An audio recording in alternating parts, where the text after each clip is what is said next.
What is up, guys? James Victor coming to you today with some tips for how to top off the coolant on your Porsche 987. Stay tuned.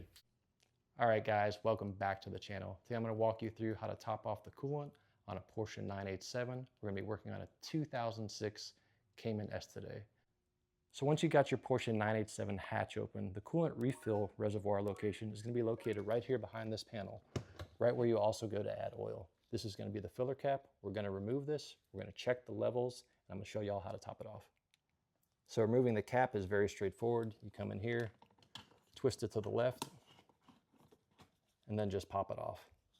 Now within here, might be a little bit difficult to see, but there's a min line towards the bottom, and then there is a max line up top. Ideally, the coolant level should be sitting somewhere between the min and the max line. You can see the coolant on mine seems to be below the min mark. I don't see any coolant between the min and the max mark, which is ideally where you want to be sitting.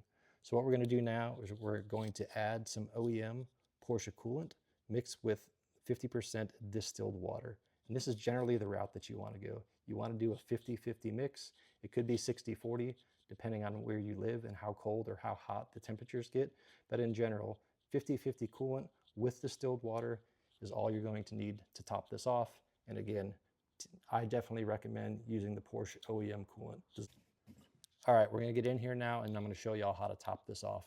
Again, my coolant and water is pre-mixed, and since this bottle is about halfway empty, I'm gonna opt not to use a funnel today because I can get good leverage on here due to the bottle not being full. If you're uncomfortable or if you're doing this for the first time, it's not bad. I would recommend using a fill funnel. This is also designed to catch any spillage or overage. So right now I'm going to go ahead and add a little bit of fluid to the fill reservoir. Then I'm going to show y'all what it looks like after we top it off.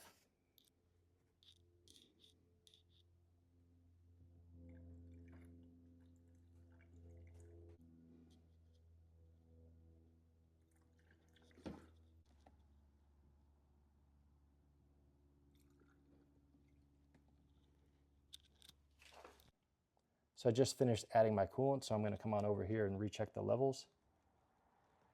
As y'all can see, if you look close with the light, there is that pink coolant mix now sitting between the min and the max indicator. So we are now topped off and good to go. At this point, we're going to simply reinstall our cap and then close this. All right, y'all, so we are topped off, got our hatch closed, and we are good to go. As I mentioned, it's a fairly straightforward process. Shoot me some comments though if you have any other questions. As always, guys, I'd like to thank y'all for hanging out, supporting the channel, and checking it out, and I will talk to y'all soon.